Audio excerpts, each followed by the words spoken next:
The views expressed on this program are not necessarily the views of Lexington Community Radio or its board of directors. The views expressed are solely those of the programmers. You are listening to Off the Cuff. Now, here's your host, Adam Banks.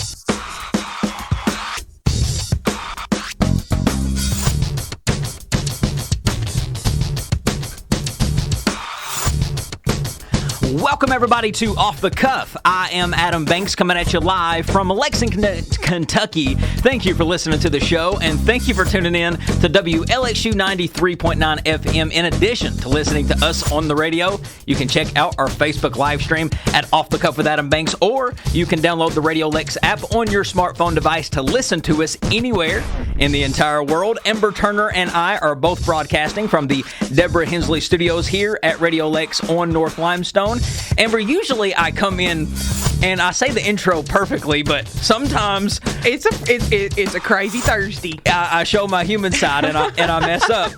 But how are you doing today? You know, it's a beautiful Thursday, probably one of the last beautiful ones we're going to have for a while, according to the weather. It truly is, but it isn't one of the most beautiful times. Well, we're still going to have beautiful days ahead because fall might be the prettiest time of the year. Well, I just don't like all the rain. I don't like the rain, but I love the leaves changing, and I love how you can see things that you normally can't see in the summer, because during the fall time, leaves fall and a lot of the trees just fall away, so you see through things. I know, like my backyard, that's a jungle, and I can see all them little kids running through there, and I'm thinking, boys, I walk around here with no clothes on and all my window blinds open. Well, last week I revealed to everyone that I did move into my new house. Trying to get things in order has been a task, and it's been a task mainly because of just corporate America. Welcome to the home ownership. Trying to get companies to do services for you has been one of the hardest tasks that I've had to do.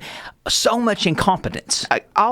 You know, when people ask me what my advice for first-time home buyers would be, I think I'm going to say now, go ahead and find a handyman before you even move in. God bless handymans. I think, there's a lot of people that can impress me with their brilliance, whether it is with medicine or whether it's with the law or whether it's with engineering. You can impress me with that. But you know what impresses me more than anything? What impresses me more than any brain out there is a man or woman who knows how to work, who knows how to do trades, like with their hands. With their hands. Yes. Like, for instance, I tried to get a couple TVs hung on my wall the other day. Oh, geez. I don't know how to do that. No, me neither. I don't know how to do that.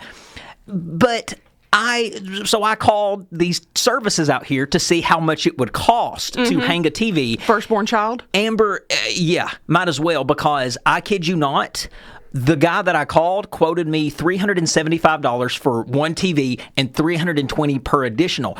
Now, I could not believe that. I said, he's a crook. He's trying to rob me. Was you buying the TVs from him that he's going to hang up? No, this is just him hanging them. Well. So I called other places, and they quoted around the same price. I've actually called companies, local companies here in Lexington, and I won't put them on blast, but I've called them before, and they won't even call me back. How does those companies know that I wasn't willing to pay $25,000 for a job? See, and as a small business owner myself now, I realize every person who contacts you, you need to contact them back. You have a service. You've said you have a service. These people said, hey, you got this service. I want that service. Call them back. Exactly. So it's just very rude. And I was at Walmart, because Walmart is one of the top best stores of all time, because you can get everything there. I'm judging you for that. But I was in Walmart, and I was standing in line, Amber, and I was standing behind a pregnant lady, and I was actually standing in line at Walmart waiting on a cashier. Okay. Yeah, so That's weird. I didn't do self-checkout, but the lady in front of me was pregnant. And then there was another person that I saw have an awkward encounter with this lady. She said, oh my gosh, you're pregnant. And then she patted this lady's belly and rubbed it and said, when are you due? And I could just tell the uncomfortableness from this lady. I could understand. I could just tell. It was written all over her face how uncomfortable she was. But it makes me just amazed that people think it is okay to go and touch a pregnant woman's belly. When did that ever become acceptable in society? Because it's something that... It's not. Well, I don't know. It's one of those things that I don't think it is. You don't think it is. But a lot of people must, because it happens all the time. Ignorance. It is. Ignorance. So touching pregnant women's stomachs is a rude thing to do. Touching anybody in general, rude thing to do. And not calling somebody out or not calling somebody back when they call for a service is a rude thing to do. So it made me start thinking of all of the rude things that human beings do just in everyday life, that somehow these things that they do, these things have somehow become normalized by society. So I mentioned touching a pregnant woman's baby. Yeah. It's a rude thing to do, but for some reason it's normalized in society. Here are some other things, Amber, because I have a list. Oh, man. I have a list of things that I have a list of things that people do that are rude that have somehow become normalized by society. Gross. Okay? One thing that I'm going to talk about is looking at other people's phones while they're using them. 100%. That's silly. None of your business. It's none of your business. Another is asking when someone is getting married or having kids. Gross. If one more person asks me when I'm going to have a kid, I'm going to say when you have a smart one. Well, how stupid is that question? Because how do you know? You don't know what's going on in somebody's life. You don't know if this person is trying to have kids and doesn't want to have kids. And then you don't know if somebody doesn't want to get married or want to have kids. What's it matter? What does it matter? That's what I want to know. What's it matter? I think that question gets asked because people who ask that question, they're looking so hard for people to be miserable just like them. They want people to be miserable like them. So they're like, well, when you going to get married? Well, maybe when you stop acting like you hate being married, I'll get married. Exactly. Like, come on. Another thing that I find rude, that for some reason society has normalized it, is, you said it, touching other people that you don't know. I'm not down with that. No. Another thing is throwing cigarette butts on the ground. Oh. That happens often. That's littering. That is littering. Don't be a quitter. Pick up your litter. I will watch people smoke cigarettes, and they throw their cigarette butts out in people's yard. They'll throw them out of their car. That's the same thing as throwing food out of your car, or throwing not food, but throwing a wrapper of food out of your car. You know, littering is actually a finable offense in Kentucky, which I love. Thank you so much. I'm an environmentalist. Right, it's a $500 fine. It is. It's a finable offense. And people will get so mad at you if you say, don't throw that out the window. Well, it's just trash. Yeah, but where's that trash end up, buddy? Where's it end up? Is it going to end up in my storm drain? Or it's going to end up in an animal's belly? Yeah, woo! I mean, so No. littering, people will throw out their cigarette butts, and for some reason, that's become normalized. It's trash. What's the difference in that and something else? And bulls, we got ashtrays and trash cans. Plethora. Another rude thing is asking someone you just met what their occupation is and how much money they make. Absolutely. I think that's an American culture thing. It is. I think that we put too much emphasis on what people do for a living, because here in America, one of the first things that I get asked is, what do you do for a living? I hate that question. How much money you make? Well, and that blows my mind when people have the nerve to ask that. Oh, yeah. Go fly a kite instead of asking me how much walk money a dog. that I make, because I will never tell you how much money I make. I need to ask you, though, how many times have you been asked how much money you paid for your house? Oh, that's another thing.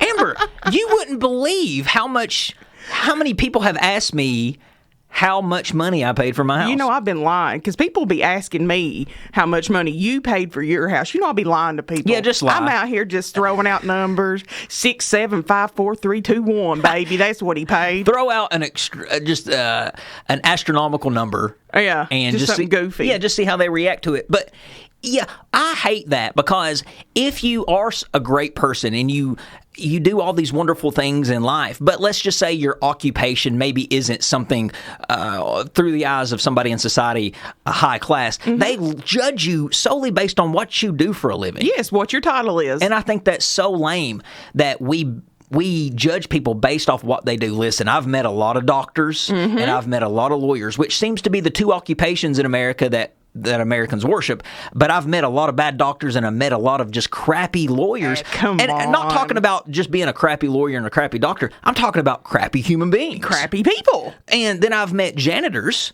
before who They're have, the best. that have been some of the greatest people I've ever known. 100%. So I hate that here in America we put emphasis on what people do for a living. So stop asking that. That's rude. I'm going to start making stuff up for that, too. Another rude behavior, Amber, is not responding when a cashier or employee says, "How are you today?" I can't handle that. I will have a whole conversation with somebody that says, "How are you doing?" Absolutely. And I see it all the time. I see the cashier say, "Hey, how's your day going?" And then the person checking out will just look at him. I know. And won't answer. And that goes for anybody. That goes for anybody. If I ask you, "How are you today?" that is asking you a question, so that requires a response. Asking you a question, not the buddy behind you or the CC on the left of you. I'm asking you a question, because sometimes I'm like, do these people think maybe I'm asking the question to the person behind them? It makes zero sense why people won't respond. Why is that an offensive thing to say to somebody? "Hey, how are you today?" How are you? How is that offensive? I don't know. People apparently think it is because they won't respond. I worked with a lady at a company before, and I'll never forget her for as long as I live because of her rudeness, because of how rude she was, because I would literally say, "Hey, good morning, how are you?" And she would look at me with no response. None. So I would think, maybe she didn't hear me. So I would just continue and say, "Man, we're having some weather out there, aren't we?" And she just would not, you could tell she was cringing because I kept talking to her, and she'd be like, Wow. I'd say, cat got your tongue today. yeah, well, it wouldn't matter. That's just the type of people I feel it. I we know. have out there. Another one is reclining your seat on an airplane without asking the person behind you is very rude behavior. I know your seat will go back, everybody's seat will go back, but just be polite and say, "Do you mind if I lean my seat back?" Because you know what? 9 times out of 10, the person behind you, because you ask, will say, "No, go ahead." I've never had this problem. I have never had someone put their seat back on an airplane, but I took a bus one time on a trip to New York, and the person in front of me put their chair all the way back, and I ain't never been that mad before in my life. Another rude behavior is people who always say things like "cheer up" or "why are you so miserable today?" or "why are you looking so miserable?" That is silly. Well, I wasn't miserable till you come around. Yeah. Like, come on. You don't know what people's going through. Come on, man. Another thing is asking Asian people where they're from and then saying, "No, where are you really from?" No. I mean, that's crazy, where are you because really from? you ask an Asian person where they're from and they'll say Beverly Hills. But then you look at them and say, no, where are you really, really from? And then they're looking at you like Beverly Hills. So it's like, how rude is that to assume that because you met a person of Asian descent that they're from China or they are from Japan? Because we don't like to use our brains and think. Yeah. Or you meet somebody with an accent and you won't take their answer for face value. That's rude. Don't do that. If they tell you that's where they're from, don't question it. Well, because that's where they want you to think they're from. So leave it alone. Here, I think, Amber, is another rude behavior, and I want to see if you agree with me. Touching a dog without asking. So if you see me outside, yes, do not approach me when I have my dogs. I am not responsible for the response that they have to a stranger coming up and touching them. But if you're in my house, no, don't ask me. But 100%, if you see somebody outside walking their dog, don't touch it. Well, you want to be careful with that because you never know if that dog is a biter. Exactly. So somebody, if you scare somebody's dog and they don't know what's up, they might bite your dog and then you're in a mess. Exactly. Because if your dog bites somebody, they could sue, and then you might have to put your dog down. So don't touch anybody's dog unless you ask permission to touch them. You'll see me actually scoop my dogs up. If I see people walking, I'll pick them up. Don't touch them. Spitting in public. Don't spit around me in general. I don't care if it's in public, if it's in private.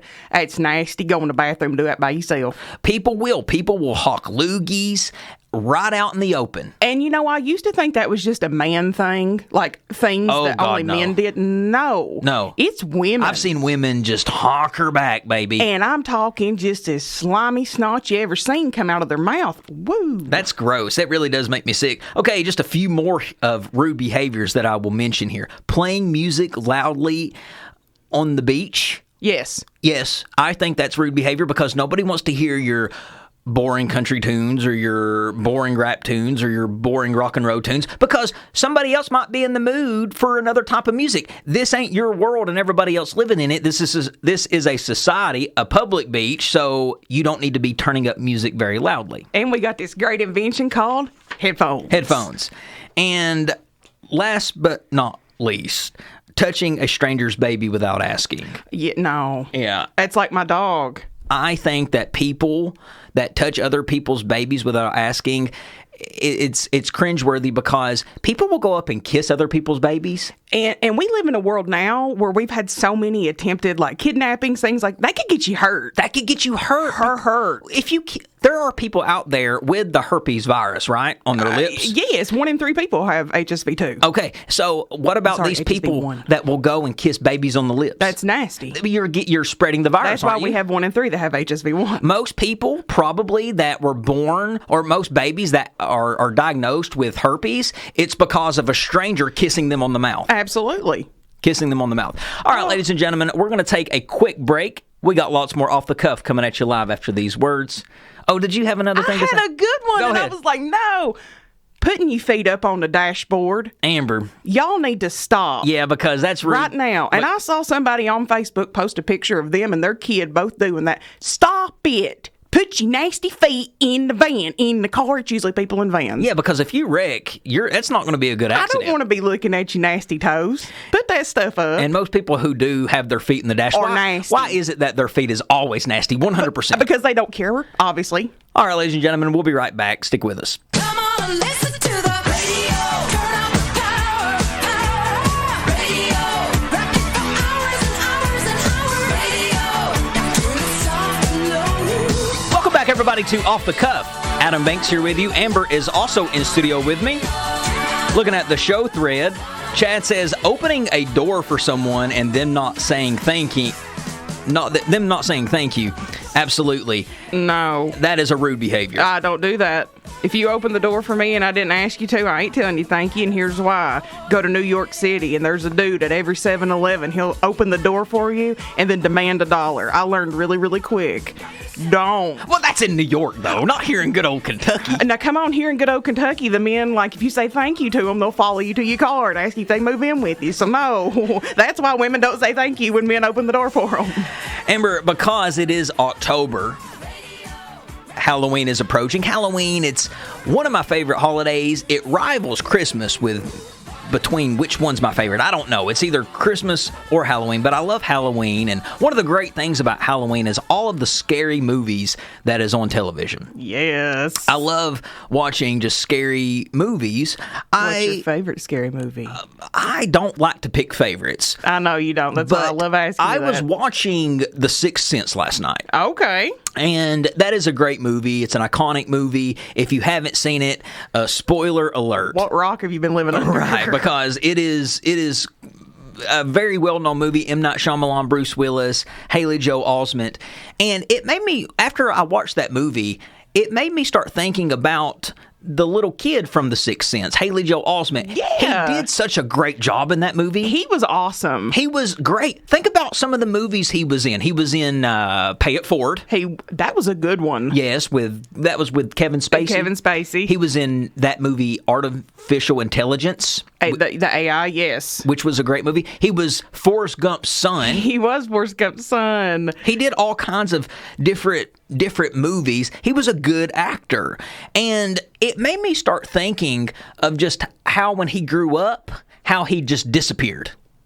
Yes. He just disappeared. He's completely kind of off the radar. Well, he may still be around doing some things, but for the most part, he's non-existent anymore. And that's happened throughout the years with a lot of different child stars. So, Amber, think about some of the most iconic child stars of all time. Because there have been. Haley Joel Osment is one of them. Wouldn't you say? Absolutely. So I would like to talk about some of the most iconic child stars of all time, because what fascinates me most about these child stars is that when they grew up, they're no longer famous. So it makes you wonder, were they only famous because they were a cute kid? Did their talent not carry over? But in general, I would just like to talk about maybe some of the most recognizable child stars of all time. So Haley Joel Osment, I would say in the 90s, he might have been one of the most famous child stars of all time. Absolutely. Or the early 2000s. And then this guy shares it with him, Macaulay Culkin. Ah, yes. In the 90s, Macaulay, you didn't get much bigger than him. No, you did not. And it's weird because every Christmas, it doesn't get much bigger than Macaulay Culkin. But when he was in his prime as an actor, it was when he was a child. It was. If you look at maybe one of the most iconic child stars of all time, it's Macaulay Culkin. And it wasn't just because he was in movies. He got out. He was in music videos. He did performances with people. Yeah, he hung out with Michael Jackson. Yes, there's like this 7-year-old kid on here doing a music video. And Home Alone was a great movie, but it wasn't all of his good movies. No, The Good Son. The Good Son was a great movie. Getting Even with Dad was good. Richie Rich was balling. was a great movie. Getting Even with Dad, you gave me a look on that. Have you watched it all the way through? It's not the best Macaulay Culkin movie, but it's not bad. Well, I guess if I had to rank all my Macaulay Culkin movies, though, that would not be up there. I would go with his first post-child star, Party Monster. I would go with that one. I like that one. Okay, here is another child star, and some say this lady, this little girl, may be the most famous child star of all time, Shirley Temple. Oh. Yeah, Shirley Temple. You didn't get more recognizable than Shirley Temple in the 30s and the 40s. Animal crackers in my soup. Gary Coleman was also an iconic child star from the late 70s to mid 80s. There was no child star more famous than a young Gary Coleman. No. There was no child star more famous than him in the late 70s, mid 80s. Unfortunately, his life took a really bad turn, like most child stars' lives do, and part of that was because of just the personal things that was in his life. I think he had a deformity. It did. He had a lot of medical issues. Yes, and there was a reason why he looked as young as he did. I think he had a medical issue. Well, it says here that it says Gary did frequent appearances on television, nothing major until his death. Up until his death in 2010, at the age of 42, following a fall in his home that caused a stroke. I think the only thing I can remember seeing him in is The Surreal Life. Mm-hmm. He went on and did that Surreal Life. What you talking about, Willis? What you talking about? Another iconic child star is Dakota Fanning. If you remember the early 2000s, it seemed like a young Dakota Fanning was in all the major roles. She took it by storm. Well, some people called her the modern-day Shirley Temple. I would actually agree with that. So what are some of your favorite Dakota Fanning movies? Hide and Seek, Uptown Girls. Hide and Seek with Robert De Niro. It's amazing. That was good. There was the I Am Sam drama. There was the Cat in the Hat. There was the Man on Fire movie with Denzel Washington. There was World of Worlds with Tom Cruise. She was in a lot of movies, and she grew up. And when she grew up, yeah, she still acts. She still does movies, but she's not as famous as what she was when she was a child. No. She's still a great actress. Don't take away from her fame, but she's not as active as she was when she first started. No, because her adult acting doesn't carry over that well like her child acting did. Because here's the thing about child actors. It's hard to be a child and act. It's rare when you find a good one. Mm-hmm. There's so many adult good actors, so she's just a dime a dozen now. Mm-hmm. But as a child, man, she could own the film. Yep. She could own it. So she was very famous. Another iconic child star, why not just mention two at the same time? Mary-Kate and Ashley Olsen. I met them. Which is wild. I know. They were filming Holiday in the Sun in the Bahamas. I was staying at the Atlantis, and I was staying... What year? Oh, gosh, 2001? So Summer 2001? You met Mary-Kate and Ashley... At the height. At the height of their career, because folks that listen to this show, they probably know who we're talking about. Because...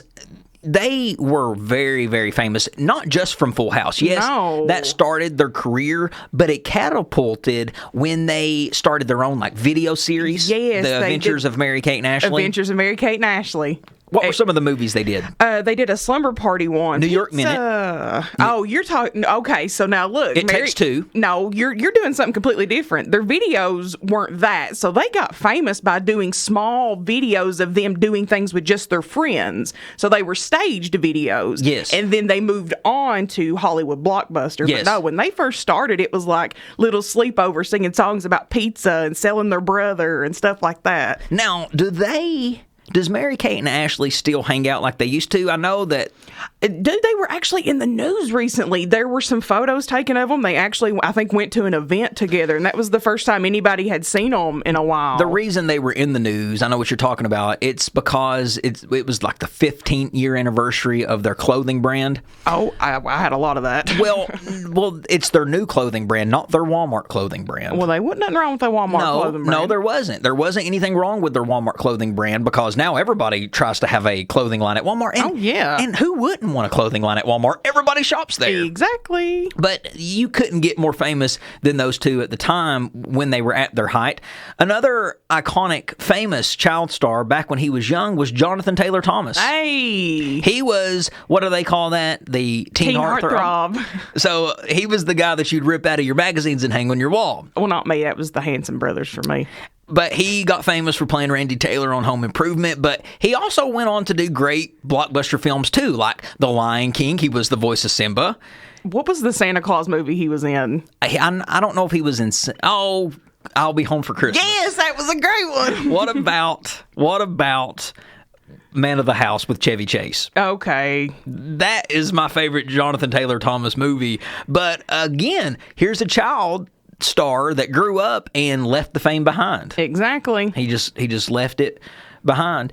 Another iconic, famous child star who didn't really grow up to be famous after she was a child was Lindsay Lohan. Oh no, Lindsay Lohan. Lindsay Lohan, you got to think. Give her credit where credit is due. When she was a child, she was putting out bangers. She was putting out Mean Girls, Herbie Fully Loaded, Freaky Friday, Confessions of a Teenage Drama Queen. Say what you want to about Mean Girls, it's a cult classic. Mean Girls is in my top 10. It's in a lot of people's top 10. Yeah, it's a great movie. She grew up. She could not hang on to that fame. Well, I think she was trying to hold on to Hollywood a little more than fame. Another iconic child actress, and I will say this is an exception, someone who did grow up and kind of become bigger than what she ever was as a child, was little Drew Barrymore. Oh, yay! Yeah, you've said this before, Drew Barrymore's had 3 lives. She did. A child. Yeah, she does. A child, a teenage, and just her adulthood. Yes. She had careers in all of them. And all of these different genres that you look at with her are very, very, very different. She started out as a child in these kind of scientific, she was E.T. Firestarter, then she went into kind of like the teen, angsty, Poison Ivy. That's one of my favorites. And then into the good, lighthearted comedy, our favorite. And the last one that I want to mention on my list is the little girl that played Matilda on the movie Matilda. I love her. Mara Wilson. Mara Wilson. Yes, she was in a bunch of blockbusters back in the day. Mrs. Doubtfire, A Miracle on 34th Street, and Matilda. She was a famous little girl actress. She grew up and didn't do one single role. Wasn't she also in Mrs. Doubtfire? She was, in Mrs. Doubtfire.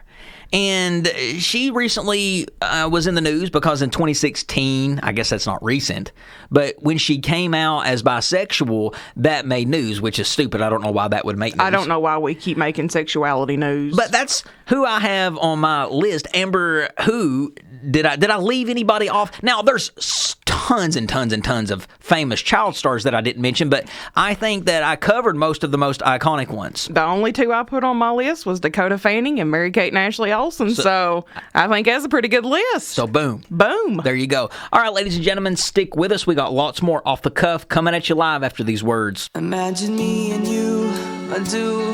I think about you day and night. It's only right to think about the girl you love and hold her tight. So happy together. If I should call you up, invest a dime. Welcome back, everybody, to Off the Cuff. Adam Banks here with you. Amber is also in studio with me. Sean says on the show thread, he says, put some respect on Frankie Muniz. Hey, Sean Powell and I were roommates back in college, and I remember Sean Powell was always a fan of Frankie Muniz. He liked that show. What was that? Malcolm in the Middle. Malcolm in the Middle. Yeah. I remember that. But yeah, he was another child star. He did Agent Cody Banks, Big Fat Liar. Big Fat Liar. Yeah, so I could see where he would make the list as a famous, iconic child star. Well, Somewhat. I ain't a Frankie Muniz fan, but I won't judge him.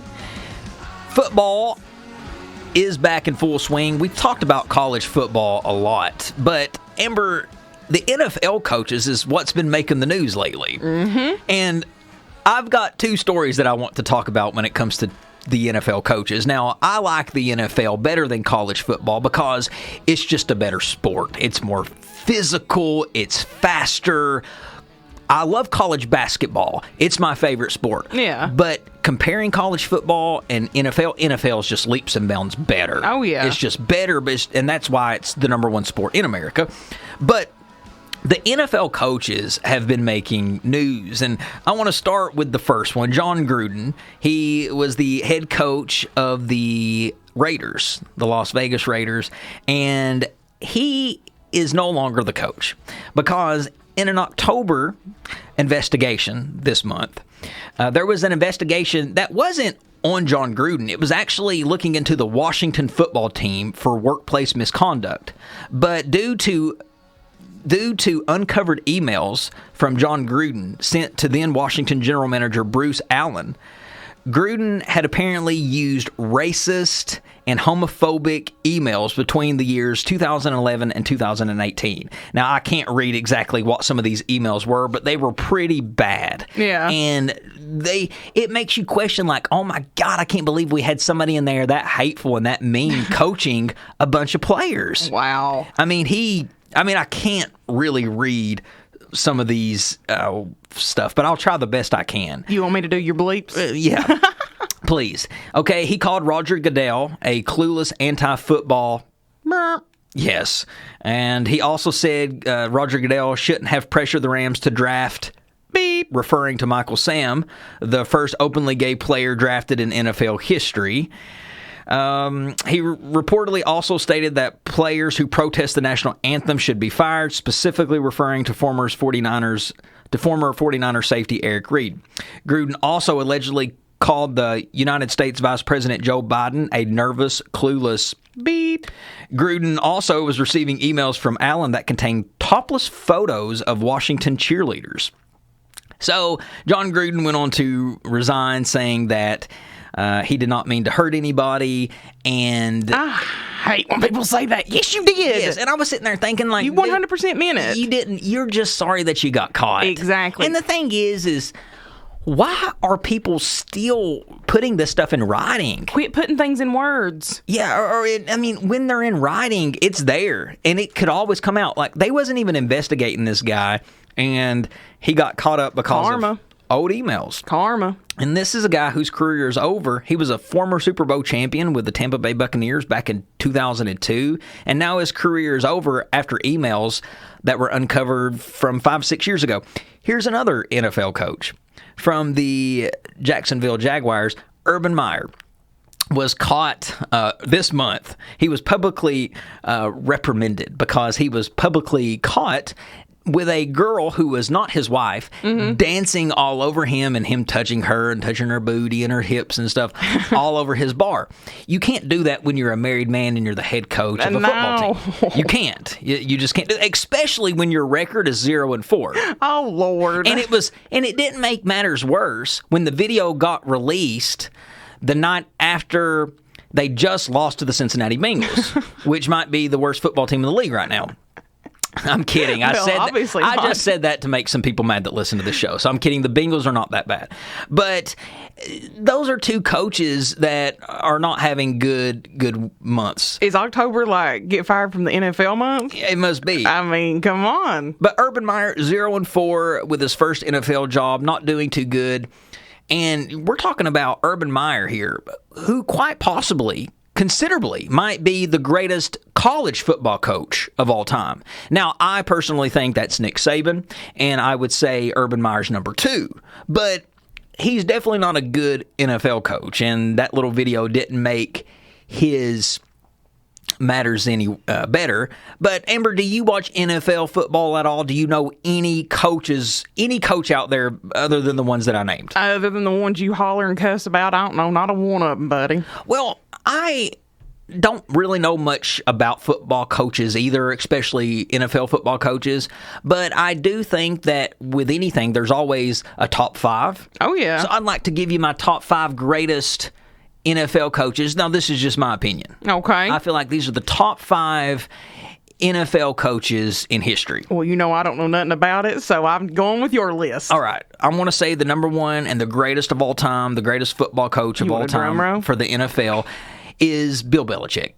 You've said that before. And you have said that before. Bill Belichick, I mean, people can argue with me about that. He has had so many different Super Bowl appearances, 9 as a matter of fact, and he's won 1, 2, 3, 4, 5, 6 Super Bowls. Now, of course, Tom Brady was by his side the entire time, but I don't care. He still won them. Exactly. He still won them. Team's more than just Tom Brady. Yes, the team's more than Tom Brady. Vince Lombardi is going to be my number 2. He coached the Green Bay Packers for years. Now, you probably don't recognize that name because he's an older guy, but I think that when you're looking at just great football coaches, not of the modern era, Vince Lombardi is going to be number 2. Number 3, Paul Brown. Have you ever heard of Paul Brown? Because there's the Paul Brown Stadium in Cincinnati. No. He was the Cleveland Browns football coach, and then he coached in Cincinnati as well. And I would say number 4 on my list of being one of the greatest NFL coaches of all time is John Madden. Okay. I know you've heard of that name. From the Madden games. Okay. Well, see there, I know something. And he went on to be a famous announcer, but a great football coach. And then there is number 5 on my list, who is also a modern-day coach and one of the best coaches, I think one of the best coaches coaching today, and he makes my top 5, and that's Andy Reid. Now, I don't know who that is. He is the coach of the he's the coach of the Kansas City Chiefs, and he used to coach Philadelphia from 1999 to 2012. But what I like about Andy Reid is that he is the only coach to take 2 teams to the Super Bowl. Yep. He's consistently been a head coach for longer than any of his peers in the game, and he's one of only 5 coaches to lead 2 different teams to the Super Bowl. One of only 5. I mean, that still is pretty good. I think so. But that's who I would say makes my list.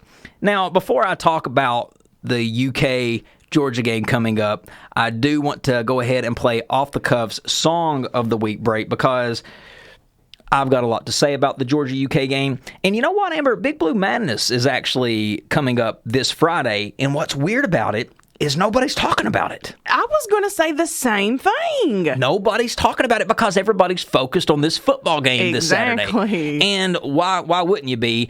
It's not like we get this every year. But ladies and gentlemen, we're going to play Off the Cuff Song of the Week break. Sit down and enjoy a little throwback. Now, everybody knows Drake. Drake dropped a new album, and in Drake's song, he ripped off the song I'm Too Sexy for My Shirt, and he kind of plays it in the song. Okay. But I was like, you know what? You can't make something better than the original. So why not just enjoy a little I'm too sexy. Right Said Fred with I'm Too Sexy. We'll be right back after the song. Going to leave me.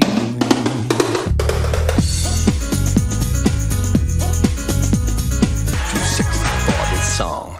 All right, that was Right Said Fred with I'm Too Sexy. What a throwback, a oldie, but a goodie. UK versus Georgia is this Saturday, quite possibly the biggest UK game of all time. I am so excited for it. This game is for the fans. The fans have been wanting something like this ever since Mark Stoops came into Lexington, and it's hard to talk bad about Stoops when he's winning like this. 6-0. Now, come on. No. 6-0. Yeah. 6-0, and it's hard to talk about somebody when they're winning. And I am going to give it to him and just say, you know what, Stoops, I know Florida's having a down year. I know that LSU's having a down year. But just like with anything else I've said, he still won. Well, maybe you gave him a kick in the pants last week when you put him on blast. Listen, I'm sure Mark Stoops listens to Off the Cuff every Thursday. Well, if he don't, then that makes a lot of sense as to why he loses a lot. I'm sure he listens every Thursday, and he probably heard me go on a rant about him, and he said, you know what?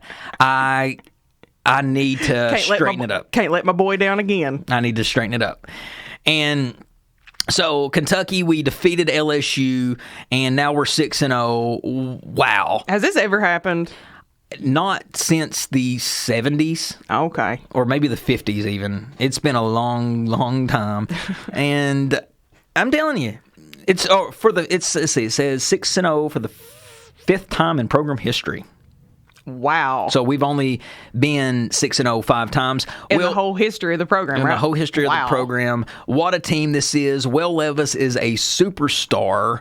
And I just think that with Will Levis as your quarterback, he's such a great leader. Everybody else just falls right in line. You have Rodriguez, Cavassier, Smoke. And, man, why am I having a blank on one of the greatest? Wandale Robinson. Yes. And then you have people like him who just dominate. And with a cast like that, it's hard to lose. Now, we do play Georgia this Saturday. Do I think that we will beat Georgia? No. But do I think that we can play with Georgia? Yes. Do I think that we will get blown out by Georgia? No. Could we? Yes. Do I think so? No. I think that anything could happen. I don't think it's so far out of the question to think that we could win this game. Yeah. But when you look at the star-studded team that we have and the momentum that we have right now, I think that anything could happen. Anything. And for those who listen to my betting advice, yes, there we go, guys. If you listen to it, if you listen to me, you won some money. Because the game did go over. So the over-under for this is 44.5. Now, I would say to take the under on that. I think that UK's defense is a lot better. It's improved a lot. Georgia's defense is outstanding. So there's not going to be a lot of touchdowns during this game. So 44.5, take the under on that. You heard it first here. Yeah, I do. I like that. So the Cats will be the underdog, but I don't think that Kirby Smart, who's the head coach of Georgia Bulldogs, I don't think he's going to take this game lightly because he knows that this isn't a typical UK football team. No, we're coming with some heat this time, and that's something we usually don't come with us. Bad attitude sometimes, but never heat. Yes, but the game is this Saturday on CBS at 3:30. It's going to be a primetime game. I'm excited for it. I believe it's on CBS. I'm pretty sure it is. But ladies and gentlemen, we got one more segment to go. Stick with us. We'll be right back after these words.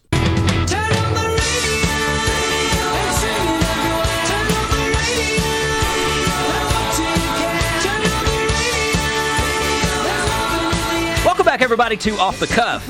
Adam Banks here with you. Last segment of the hour. Amber is also in studio with me. Amber, I'm not somebody that takes everything for face value. It took me 8 months before I got the COVID-19 vaccine because I wanted to do my own research. Yeah.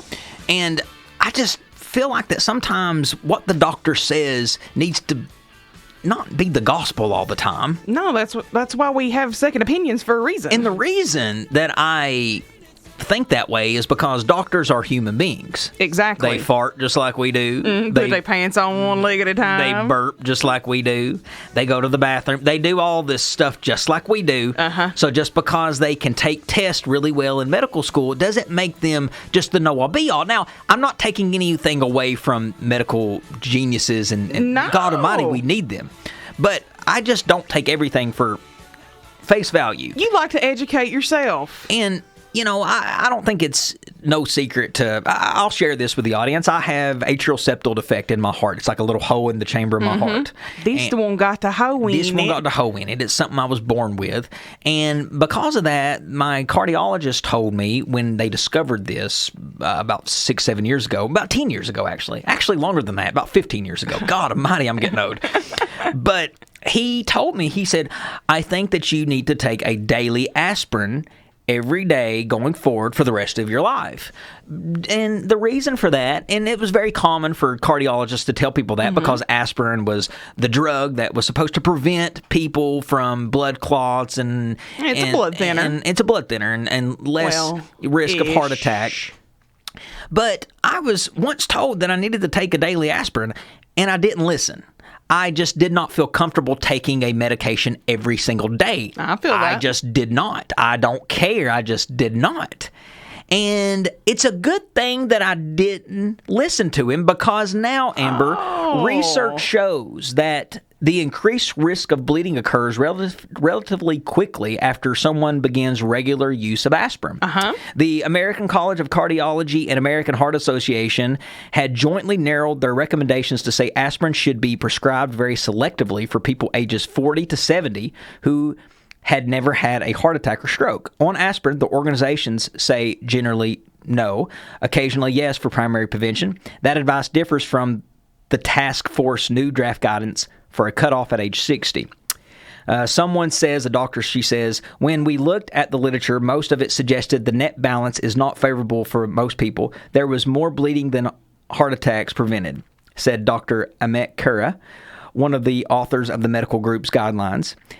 Another person says the task force, which previously made a universal recommendation for high-risk adults in their 50s to take baby aspirin if their odds of a side effect were low, now proposes that high-risk adults in their 40s and 50s talk to their doctors and make an individual decision about whether to begin a daily regimen of aspirin. So now they're saying that in order than just going out here and being put on a daily regimen of aspirin, you should talk to your doctor because now it should be a very select people who should be on this. So what we're finally starting to understand is that medicine is not a one-size-fits-all. Is that what you're finally telling me? Is somebody finally going to say medicine isn't a one-size-fits-all? That's exactly right. Hey, that's all I'm saying. But it's just a good thing that I didn't listen. Oh, looky there, boys. What if I would have listened and I took that daily aspirin medicine that I didn't want to, and now they're saying, well, you can come off that because that really didn't do anything for you. Yeah, it wasn't going to help you. Now, it might not have hurt you, but it wasn't going to help you. And how many people go into it thinking, well, if I just do this one thing, this is going to save me, and they don't do any other type of preventative care? One time I passed out in the shower because of my eating for that day. Like I was not eating right that day, and I got real hot, passed out in the shower. The doctor tried to put me on seizure medication. I've never had a seizure in my life, never had one, and he tried to put me on seizure medication. Just because your doctor says to do it, I'm not saying go against it, but just educate yourself and don't let him or her be the know-all, be-all. Do your research. Do your research. All right, ladies and gentlemen, we're going to have to get out of here, and that wraps up another episode of Off the Cuff. You can check out all of our previous episodes by subscribing to us on iTunes, Spotify, or YouTube, because we are on podcast where we put all of our episodes. New live episodes come out every Thursday from 4 to 5 right here on WLXU 93.9. You can follow Off the Cuff on social media, on Facebook and Instagram by going to Off the Cuff with Adam Banks. You can follow Amber, the co-host, at Ambu447. You can follow me, the host, at The Adam Banks. Ladies and gentlemen, that is Amber Turner. I'm Adam Banks, and this is Off the Cuff. We'll catch you next Thursday from 4 to 5.